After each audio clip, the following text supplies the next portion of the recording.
A child's cry in the dead of night is never just a child's cry, especially when that child isn't human. When Marisol shelters a trembling alien girl in her workshop, she believes she's offering only a night's refuge. But as the dangers close in, both mother and daughter discover that safety can mean something far more profound.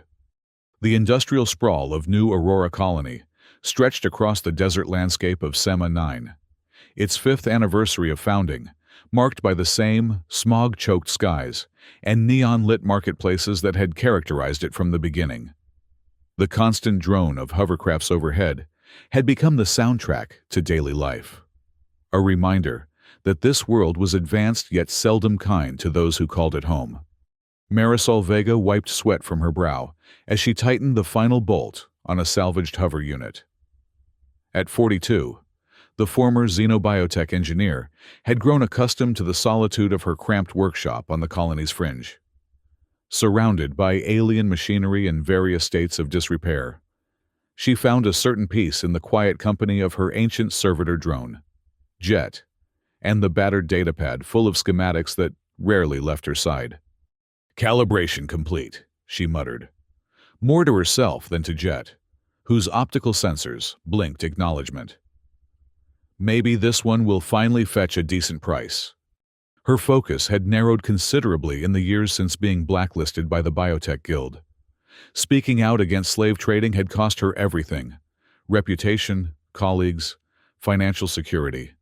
Now, her sole ambition was to earn enough credits to buy her way back into legitimacy. The isolation suited her, or so she told herself. Better to be alone than compromised. Outside her workshop window, a flickering hollow billboard caught her attention. Bounty: illegal alien traffickers, 5,000 credits reward. Marisol snorted. The authorities were always happy to pay for information about traffickers, but never seemed particularly interested in helping the victims. In the alleyways below, stray fury cats slunk through shadows. Another reminder that Sema 9's fringes were no place for kindness or sentiment. As dusk settled over the colony, Marisol began packing her salvage gear for the next day's expedition. The rhythmic clanking of metal tools against her workbench was interrupted by a sound so faint she almost missed it. A soft, intermittent sob echoing down the alleyway. She paused, head tilted. Years of self-imposed isolation had taught her to ignore pleas for help. Getting involved meant complications, and complications meant trouble. But something about this particular cry, halting, afraid, almost otherworldly, tugged at something long dormant within her. "Jet, scan the alley," she commanded, curiosity winning out over caution. The drone hovered to the window, sensors pulsing. Unidentified lifeform detected, small, not human. Marisol hesitated only briefly before grabbing her toolkit and descending the rusty staircase to the street below. The colony's second sun was setting, casting long shadows across the corrugated metal buildings. Following the sound, she approached a gap in a rusted scrapyard wall. Through the opening, she saw a shivering child with iridescent lavender skin, crouched beneath a flickering street lamp. The child wore tattered jumpsuit fragments that had once been a uniform of some kind. Her massive obsidian eyes reflected both terror and, when they met Marisol's gaze, a flicker of hope. In her small hands, she clutched a torn datapad. "Hey there," Marisol said softly, keeping her distance. "Are you hurt?" The child shrank back, trembling more violently. Marisol set down her toolkit and slowly removed a spare thermal blanket from her pack. "Cold out here," she said, offering it at arm's length. "And I've got a ration bar if you're hungry." When the child made no move to take either, Marisol simply placed them on the ground and stepped back. After a long moment, the child darted forward, snatched both items, and retreated to her corner. She wrapped herself in the blanket and eyed the ration bar suspiciously before taking a tentative bite. "I'm Marisol," she said, sitting cross-legged on the ground. "Do you have a name?" The child spoke softly in a strange, lilting language that Marisol couldn't understand. The words sounded almost like a song, rising and falling in delicate patterns. "Well," Marisol said, "you can't stay out here. The night patrol will be through soon, and they're not kind to visitors." She chose her words carefully, avoiding the colony's derogatory terms for non-humans. When the child finished the ration bar, Marisol stood slowly and extended her hand. "My workshop isn't much, but it's warm. Just for tonight, okay?" She didn't expect the child to understand, but something in her tone must have conveyed her intention. After a long moment, the child stood on shaky legs and approached, keeping the blanket wrapped tightly around her shoulders. Together, they walked back to Marisol's workshop, the child staying just beyond arm's reach the entire way. Once inside, Marisol shut the heavy door behind them, sealing off the desert wind and distant hover traffic. For the first time that day, the constant background noise of the colony faded to a muffled hum. "Let's get you warmed up," Marisol said, activating the workshop's ancient heating system. The pipes clanked and groaned before emitting a rush of warm air. The child stood motionless in the center of the room, obsidian eyes taking in every detail of the cluttered space. The half-built machines, the tools hanging from ceiling hooks, the small cot in the corner where Marisol slept. "Hungry?" Marisol asked, miming eating. She retrieved another ration bar from her supplies and offered it. This time, the child accepted it directly from her hand, their fingers briefly touching. The child's skin was cool and smooth, almost like polished stone. As the girl ate, Marisol noticed the datapad clutched in her other hand. It was badly damaged, but the power indicator still blinked weakly. "May I?" she asked, pointing to the device. The child hesitated, then extended the datapad with a trembling hand. Marisol took it gently and connected it to her diagnostic system. Lines of corrupted data scrolled across her screen, but among the fragments, she found legible information.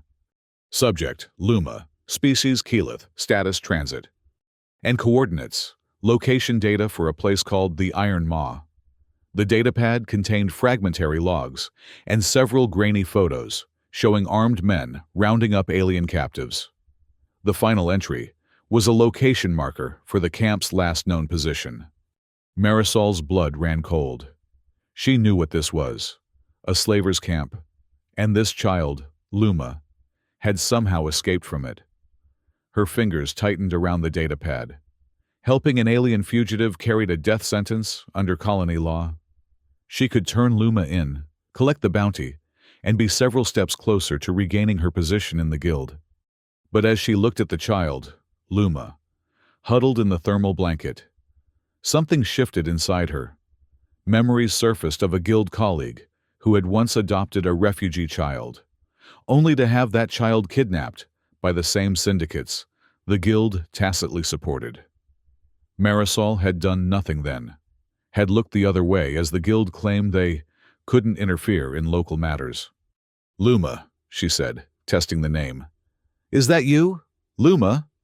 The child looked up at the sound of her name, eyes widening slightly. "I'm going to help you," Marisol said, knowing Luma couldn't understand the words but hoping the tone would convey her meaning. "Just for tonight. And then we'll figure something out." She prepared a small sleeping space for Luma, clearing a work table and padding it with spare thermal blankets.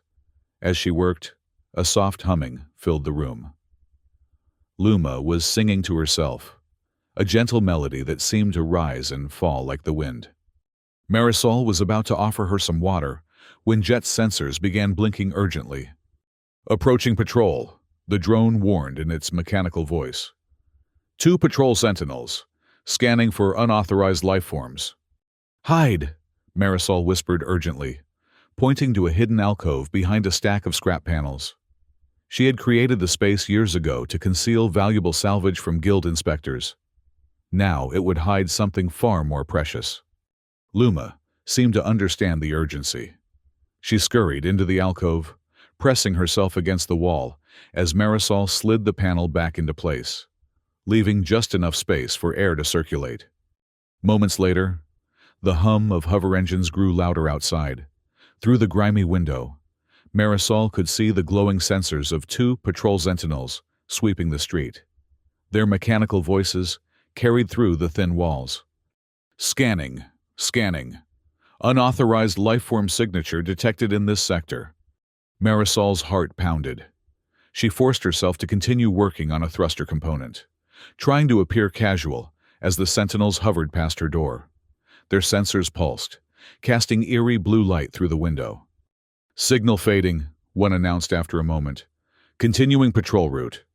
Marisol held her breath until the sentinels moved on, their engines fading into the distance. Only then did she slide the panel aside. Luma's terrified face peered out, her obsidian eyes reflecting the workshop's dim lighting. "It's okay," Marisol said, extending her hand. "They're gone now." Luma emerged slowly, still clutching the datapad to her chest. She said something in her language, the words lilting and musical despite her obvious fear. "I don't understand," Marisol admitted. "But you're safe here. For tonight, at least." As Luma settled onto the makeshift bed, Marisol sat at her workbench, turning over the impossible situation in her mind. By dawn, she had made her decision. She would find Luma's mother, if she was alive, and reunite them. It was the right thing to do, the thing she had failed to do years ago. She hacked into a nearby comm relay, using skills she'd once employed for the Guild to access Colony Central's missing persons database. After several tense minutes of searching, she found a partial file, a female alien, type Keyleth, named Tashara, last recorded as separated, presumed dead 2 months ago. Tashara, possibly Luma's mother. For a brief, shameful moment, Marisol considered the bounty. 5,000 credits would go a long way toward rebuilding her life. But as she watched Luma sleeping peacefully, for what might be the first time in weeks, guilt twisted in her gut. The visceral memory of that Guild orphan's face, the child she had never tried to save, compelled her forward. "Jet," she whispered. "Prep for long-range expedition, desert trek." The drone acknowledged with a soft beep, beginning to gather supplies from around the workshop. Marisol joined in, collecting parts for a disguised repulsor sled, stims for the journey, and a small energy pistol she kept hidden beneath a floorboard. She reprogrammed Jet to serve as a lookout during their journey. As the first light of dawn broke through the smog, Luma stirred, sitting up with a startled expression until she recognized her surroundings. Marisol offered her a nutrient sphere and some water, which she accepted eagerly. While Luma ate, Marisol noticed her eyeing a spare piece of flexi paper and a marking stylus on the workbench. She pushed them toward the child, who took them hesitantly, then began to draw. First a starship, crude but recognizable. Then a taller Keyleth figure with a swollen belly, pregnant. Tashara. Luma's mother had been pregnant when they were separated. Marisol felt her resolve strengthen. "We're going to find her," she said, tapping the drawing gently. "Your mother. We'll try. Anyway." Luma might not have understood the words, but something in Marisol's expression must have conveyed her meaning. The child nodded solemnly, her massive eyes holding Marisol's gaze with unexpected intensity. By mid-morning, they were ready to depart. Marisol had loaded the repulsor sled with supplies and disguised it as a salvage hauler. Luma wore a hood fashioned from scrap fabric to hide her distinctive features. With Jet scouting ahead, they slipped out through a maintenance tunnel that bypassed the colony's main checkpoints. Sema-9's vast red dunes stretched before them, shimmering in the heat. According to the datapad's coordinates, the Iron Maw lay 3 days' journey to the east, in a region known for unpredictable sandstorms and low oxygen levels. It would not be an easy trek. "Stay close," Marisol told Luma, helping her onto the sled. "And keep that hood up." The journey across the desert proved even more arduous than Marisol had anticipated. By the second day, they had encountered 2 sandstorms, forcing them to shelter beneath the overturned sled, while abrasive red particles scoured the air around them. Luma pressed against Marisol's side during these storms, trembling but silent. Jet scouted ahead, occasionally returning to warn of approaching dune harriers, native predators that circled their camp during the night hours.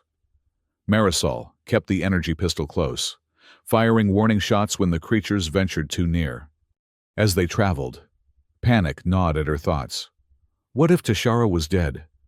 What if this was all leading Luma into another trap? She battled self-doubt and her ingrained cynicism about caring for another living being.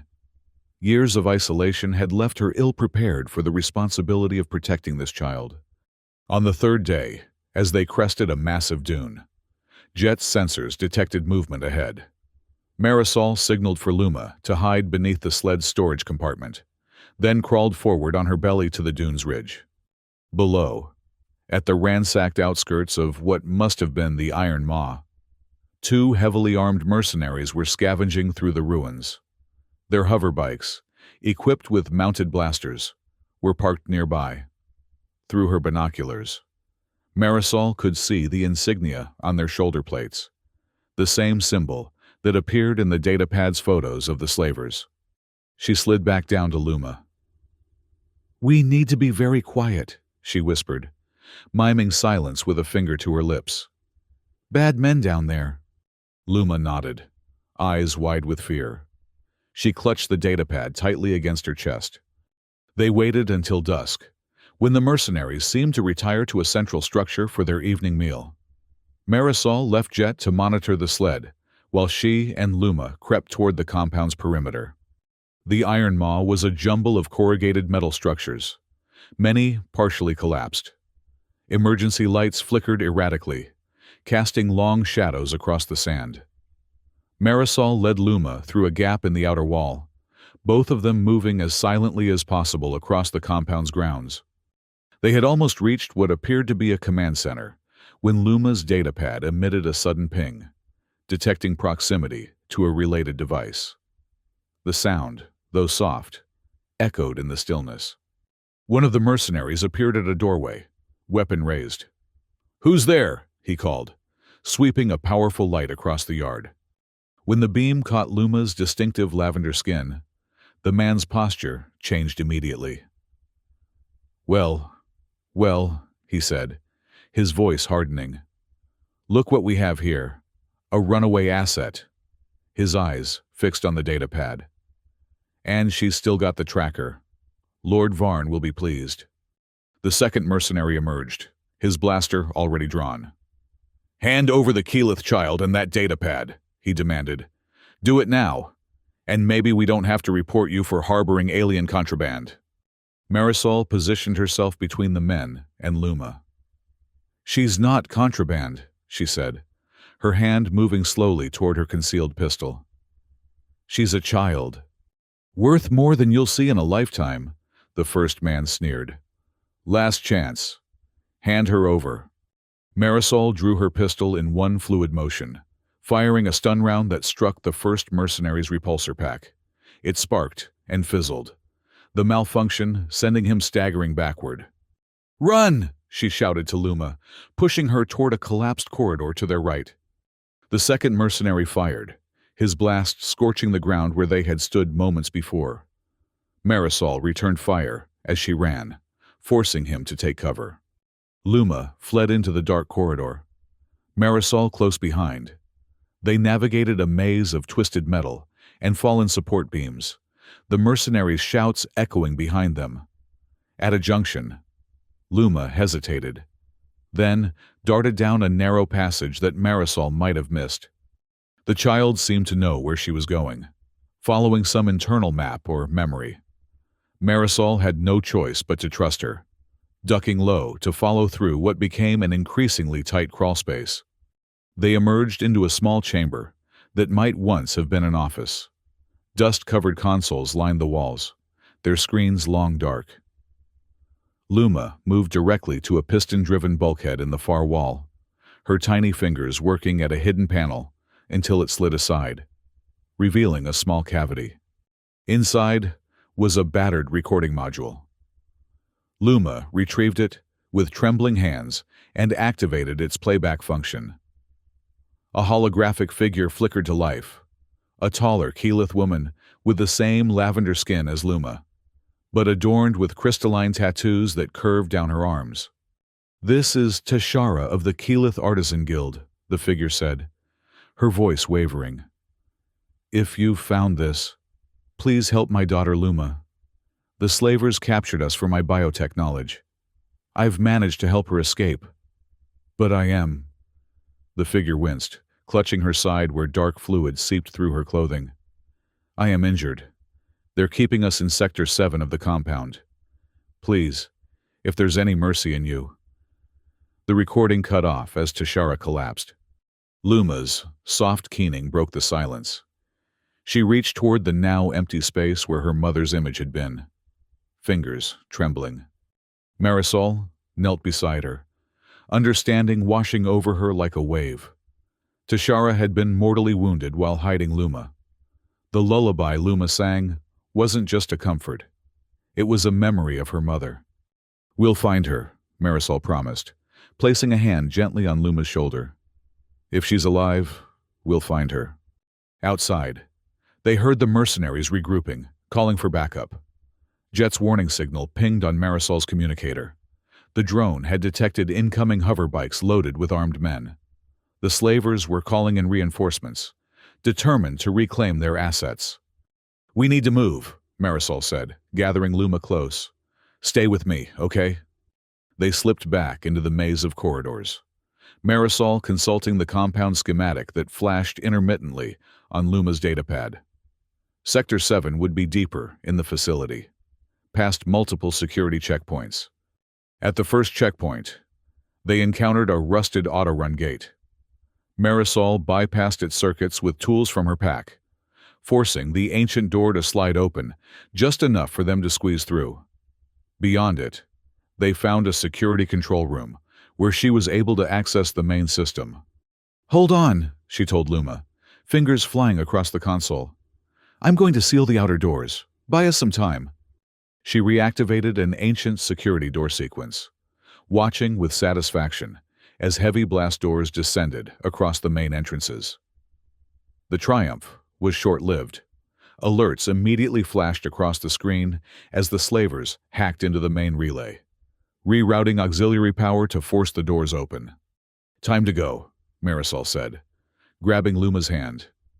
They continued deeper into the compound, navigating collapsed hallways and avoiding pockets of toxic steam venting from ruptured pipes. At one point, they were forced to cross a narrow walkway over a pool of irradiated water, its surface glowing an eerie blue. Luma faltered, nearly slipping.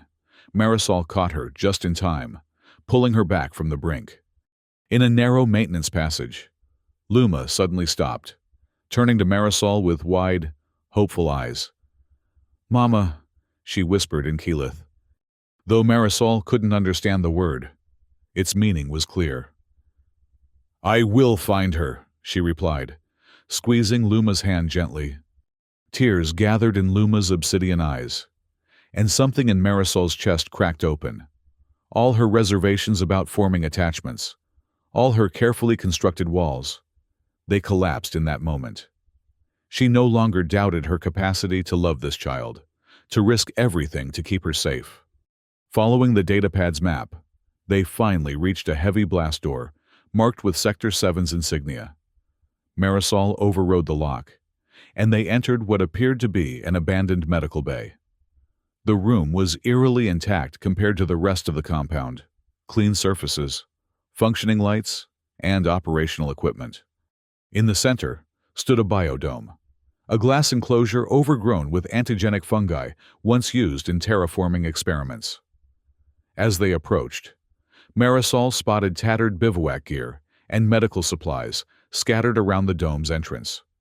Jet, who had found them after the slavers entered the compound, scanned the biodome and emitted a series of urgent beeps.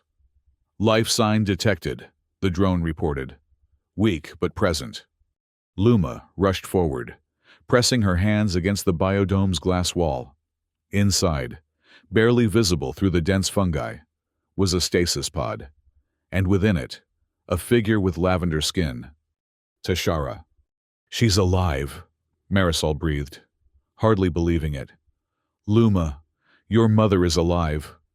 Before they could enter the biodome, a voice spoke from the shadows. I wouldn't go in there if I were you.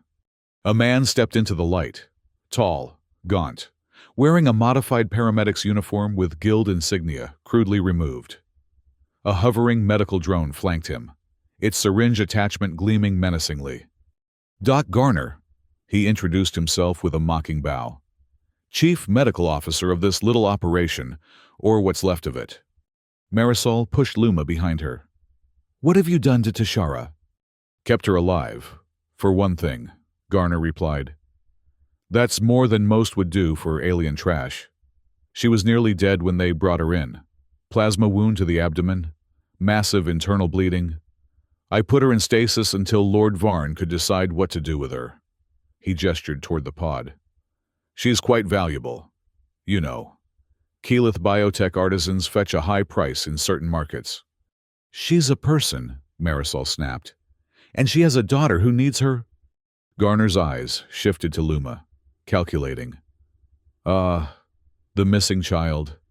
Even more valuable than the mother, as it happens. Young enough to train properly. He smiled coldly. Lord Varn will be most pleased when I deliver both of them. What do you want? Marisol asked, already knowing the answer. Simple transaction, Garner said. You surrender the child. I let you walk away. Or... He raised a serum device, his thumb hovering over a button. I can permanently erase Tashara's neural imprint with this. She'll be a vegetable, breathing but empty. Useful for organ harvesting, perhaps, but nothing more. Marisol felt Luma trembling against her legs. The choice was impossible. Hand Luma over to save Tashara's life, or risk Tashara's death to keep Luma safe. Either way, she would be breaking her vow to reunite mother and daughter. She's just a child, Marisol pleaded, her voice breaking. Please, I beg you, any other payment. I have credits, salvage rights, guild access codes. Garner sneered. Lord Varn doesn't need your pathetic offerings. He needs the Keyleth biotech knowledge that only Tashara possesses, and a young apprentice to continue her work. He activated his medical drone swarm with a gesture. Choose quickly. My patience is limited. I choose neither option, Marisol said, reaching slowly into her pack. I choose this. She hurled an EMP grenade at the drone swarm. The electromagnetic pulse rippled outward, temporarily disabling the machines in a shower of sparks. Garner cursed and retreated into the biodome, sealing the door behind him. Jet, override that lock, Marisol commanded, drawing her energy pistol. The drone attached itself to the control panel, working to bypass the security system. After tense seconds, the door slid open, revealing the humid interior of the biodome. Dense, luminescent fungi covered every surface, casting an eerie glow over the scene. Marisol and Luma entered cautiously, weaving through the overgrown foliage. In the center of the dome, they found Tashara's stasis pod, a cylindrical chamber filled with pale blue fluid. Through the transparent cover, they could see Tashara floating inside, eyes closed, a faint heartbeat monitor flickering on the display. Luma rushed forward, pressing her hands against the pod's surface. Mama, she sobbed, the word transcending language barriers. Marisol approached the control panel, attempting to initiate a manual thaw sequence.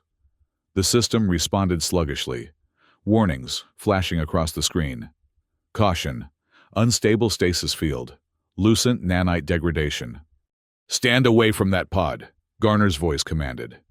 He emerged from behind a cluster of fungi, a medical scalpel gleaming in one hand. One more keystroke and I trigger a complete nanite collapse. She'll be dead before the pod opens. Marisol raised her hand slowly. You don't need to do this, she said. The guild is investigating slave trafficking. They'll find this place eventually. You could cooperate, turn evidence against Lord Varn, and spend the rest of my life in a penal colony? Garner laughed bitterly. No, thank you. Varn pays well for specialized medical skills, the kind they don't teach in guild academies. His eyes hardened. Now, surrender the child, or watch her mother die. In that moment, Marisol made her decision. She tossed down her pulsar pistol, the weapon clattering across the floor as a distraction. Then, in one fluid motion, she grabbed Luma and shoved her toward Tashara's pod. You keep her safe, she shouted to Tashara, hoping somehow the woman would hear through her stasis. Garner lunged forward, not at Marisol, but at the pod's control panel. His fingers reached for the emergency termination sequence, but before he could press it, Tashara's eyes snapped open inside the pod. Whether responding to Luma's presence or Marisol's voice, something had awakened her, with what must have been her remaining strength. Tashara slammed a hand against the pod's interior emergency release. A warning klaxon sounded as the pod door burst open, expelling a wave of stasis fluid that knocked Garner backward.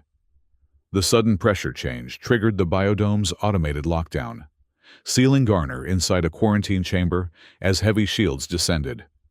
Tashara tumbled from the pod, the stasis nanites failing catastrophically as they struggled to maintain her vital functions outside the controlled environment.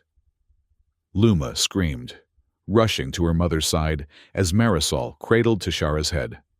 "Mama, stay," Luma sobbed in broken basic, the first words Marisol had heard her speak in that language. Tashara's eyes focused on her daughter, then shifted to Marisol.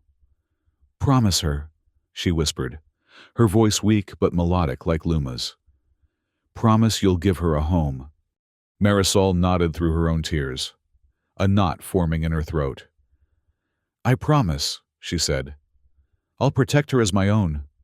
A faint smile touched Tashara's lips. She raised a trembling hand to touch Luma's cheek, then Marisol's. "Two mothers," she murmured. "Better than one." Her hand fell away as her final breath left her body. The biodome's alarms blared as the life support systems began to fail. Toxic gases leaked in from ruptured pipes, and the fungi started to release defensive spores into the air. "We need to go," Marisol said, gently pulling Luma away from Tashara's body. "We can't stay here." Luma resisted, clinging to her mother's form. Marisol knelt to meet her eyes. "We'll take her with us," she promised. "We won't leave her behind." With Jet's help, they fashioned a makeshift harness to carry Tashara's body. Marisol strapped it to her back, the weight nearly buckling her knees, but she refused to leave the Keyleth woman behind. Together, they navigated through flooding corridors as the biodome systems continued to fail, eventually reaching a service elevator that deposited them onto a broken maintenance catwalk high above the compound. Outside, a sudden sandstorm had engulfed the area. Visibility was nearly zero, the abrasive particles stinging Marisol's exposed skin. She shielded Luma with her own body as they staggered toward the dunes where they had left the repulsor sled. Jet's hollow projection flickered to life, creating a guiding beacon through the swirling sand. By the time they reached the sled, Marisol was exhausted, her lungs burning from the exertion and the sand. She carefully secured Tashara's body, then helped Luma aboard. The journey back to New Aurora Colony was a blur of pain and determination. Marisol fought through exhaustion and grief, carrying the weight of Tashara's body and the responsibility of her promise. Luma clung to her throughout, murmuring Tashara's lullaby in a voice scratchy from tears. As they traveled, Marisol wrestled with doubt. How can I raise a child who has lost her mother and learn to trust again? The question haunted her through sleepless nights as they sheltered from the desert's dangers. When they finally reached the colony's edge 3 days later, Marisol was barely upright. Her water had run out the previous day, and she had given the last of the food to Luma. They approached the checkpoint cautiously, knowing that an alien child and a dead Keyleth would raise immediate alarms. Instead of the main gate, Marisol led them toward a service entrance used by scavengers. She hoped to slip in unnoticed. But as they approached, a small group of down-on-their-luck salvagers spotted them. Or, more specifically, spotted Luma's distinctive alien markings. "Hey, that's one of them escaped aliens," a grizzled man called out. "There's a bounty on those." His companions turned, eyeing Luma with predatory interest. One reached for a stunner at his belt. 5,000 credits, last I heard, he said. Enough to eat for months. Marisol positioned herself between the scavengers and Luma, brandishing her last EMP grenade. "Back off," she warned, her voice hoarse but determined. "She's under my protection." "Protection?" Another scavenger laughed. "You can barely stand. Hand over the alien, and maybe we'll let you keep whatever salvage you've got on that sled." They began to advance, forming a loose circle around Marisol and Luma. Marisol prepared to trigger the grenade. It would disable their weapons, but leave them all vulnerable to the approaching night patrol. A desperate gamble, but the only option left. Before she could act, the roar of engines cut through the air. A convoy of 3 sleek vessels descended from above, Guild insignia gleaming on their hulls. The scavengers scattered as the vessels landed, disgorging a squad of armed rangers in Guild uniforms. "Stand down," commanded a woman with lieutenant stripes. "By authority of the Biotech Guild, we're investigating slave trafficking in this sector." Marisol nearly collapsed with relief, though she maintained her defensive posture. "Lieutenant," she acknowledged, recognizing the Guild's authority. "I have evidence of a slaver operation at the Iron Maw compound. And—" She gestured to Tashara's body and Luma. "Victims of that operation." The lieutenant, whose name tag read Rao, approached cautiously. Her eyes widened slightly at the sight of Luma, then narrowed as she recognized Marisol. "Vega? Marisol Vega? You were blacklisted 3 years ago." "Yes," Marisol admitted. "But this isn't about me. This child's mother died saving her from slavers working for someone called Lord Varn. There's a medical officer named Garner trapped in the biodome at the Iron Maw. He can verify everything." Lieutenant Rao studied her for a long moment, then nodded to her squad. "Sergeant Kim, Corporal Tongo, secure the civilians and prepare for transport. Alert medical, we have an alien miner coming in." She turned back to Marisol. "We've been tracking Varn's operation for months. If what you say is true, this could be the evidence we need to shut him down." "It's true," Marisol said wearily. "All of it. Just, please, don't separate us. I promised her mother I'd keep her safe." Rao's expression softened slightly. "We'll need to follow protocols, but I'll note your request in my report. For now, you both need medical attention." The Guild Rangers transported Marisol and Luma to an underground medical facility beneath Colony Central. Though Tashara could not be saved, her body was respectfully prepared for whatever funeral rites Luma might wish to observe later. The medics confirmed that Luma was physically healthy despite her ordeal. Marisol and Luma spent the night in a small chamber, lit by bioluminescent panels. The Guild provided fresh clothes and food, and a translator who helped Marisol understand more of Luma's speech. The child was beginning to use simple basic words, but still reverted to Keyleth when emotional. As Luma slept on a medical cot, Marisol gently laid out a child-sized blanket beside her. The girl had refused to sleep until Marisol promised to stay nearby.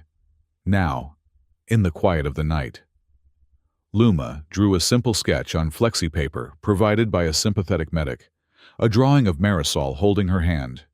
Beneath it, with Marisol's help, she wrote her first word in basic, "Mama." The sight brought fresh tears to Marisol's eyes. She placed the drawing carefully on a bedside table and sat watching over Luma until exhaustion finally claimed her. 3 days later, Marisol found herself standing before the Colony Council in the Grand Tribunal Hall. The room's clinical, pristine halls with polished chrome floors couldn't have been more different from her grimy workshop. She had been summoned to answer charges of harboring an illegal alien, an offense that typically carried severe penalties. Luma stood beside her, holding her hand tightly. The child wore clean clothes provided by the guild and had a translator earpiece fitted to help her understand the proceedings. "Marisol Vega," intoned the council president, a stern woman with silver hair. "You stand accused of harboring an alien fugitive, interfering with a guild investigation, and trespassing on restricted property. How do you plead?" Before Marisol could answer, Lieutenant Rao stepped forward. "If the council pleases, the Biotech Guild wishes to present testimony regarding this case." The president nodded permission, and Rao activated a holo-display showing evidence recovered from the Iron Maw.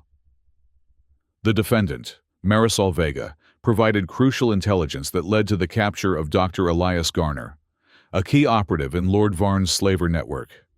Thanks to her actions, we have mapped 17 additional slaver compounds across 3 sectors. Sergeant Kim stepped forward next. "We have verified the identity of the deceased Keyleth female as Tashara, a biotech artisan of considerable skill. According to recovered logs, she sacrificed herself to ensure her child's escape from captivity. Marisol Vega honored that sacrifice by returning for Tashara's body, despite great personal risk." The council members exchanged glances. The president leaned forward. "These are mitigating circumstances, certainly, but the law regarding harboring aliens is clear." "Perhaps," said Corporal Tongo, "but there is precedent for exception.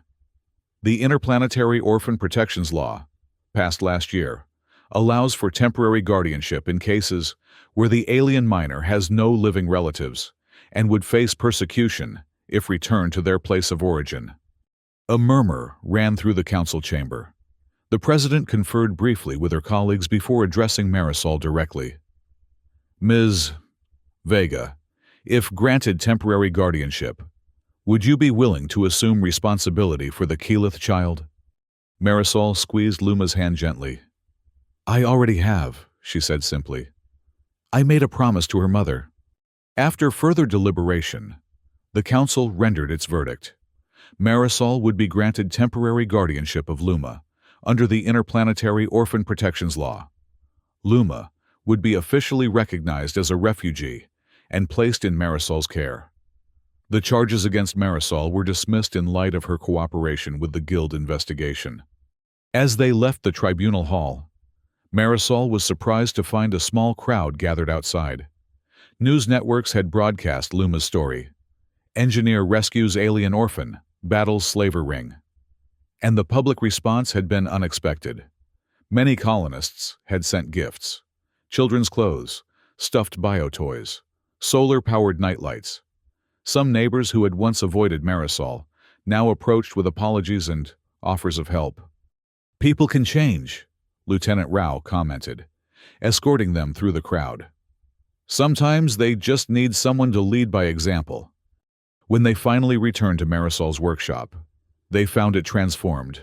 Jet, reprogrammed during their absence to serve as Luma's guardian drone, now sported pastel blue protective plating. The Guild had provided supplies to help Marisol set up a proper living space for a child, including a loft bed with built-in storage. "Home," Luma said tentatively, looking up at Marisol for confirmation. "Yes," Marisol agreed, fighting back tears. "Our home." In the days that followed, they established new routines. Marisol returned to her salvage work, but took Luma with her on safe expeditions, teaching her about mechanical systems and basic engineering principles. Luma proved to be a quick learner, especially with anything involving crystalline technology, her people's specialty. The Guild, impressed by Marisol's actions and mindful of her previous expertise, offered a conditional reinstatement.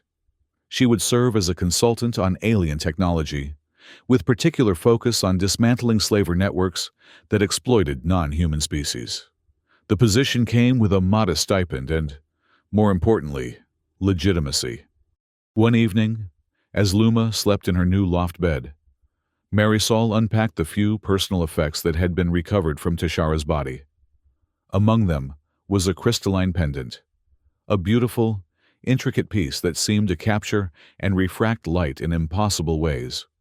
Carefully, Marisol placed the pendant in a small biosphere, a protective container that would preserve it indefinitely. She hung it in a small alcove she had created especially for this purpose, alongside a hollow portrait of Tashara, reconstructed from datapad images. As she stepped back to examine her work, a small voice spoke from behind her. "Mama, can I keep her here too?" Marisol turned to find Luma standing in the doorway, tears glistening in her obsidian eyes as she gestured to Tashara's portrait. Kneeling, Marisol gently stroked Luma's lavender cheek. "She never left you, kiddo. She's here, always." She pointed to the pendant. "Tashara belongs with us forever." Luma stepped forward, touching the biosphere reverently. "Forever," she repeated, the word still new to her tongue. That night, after tucking Luma into bed, Marisol placed a small, half-broken comm beacon beside her, a symbol of future possibilities. Perhaps someday they would use it to find other surviving Keyleth, to help Luma reconnect with her heritage. Perhaps they would continue Tashara's work, using her biotech knowledge to help others rather than exploit them. As the twin moons of Salmon 9 rose, Marisol stood on the workshop's rooftop, gazing at the horizon. The colony sprawled before her, no longer the cold, indifferent place it had once been. Or perhaps it was she who had changed, opening herself to connections she had long denied. "Mama, can you stay with me now?" Luma's whisper drifted up from the access hatch.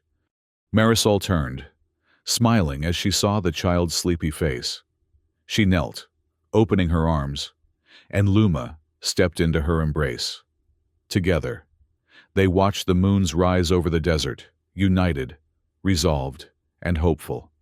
In the workshop below, soft blue lights danced across Luma's newest drawing, pinned carefully to the wall.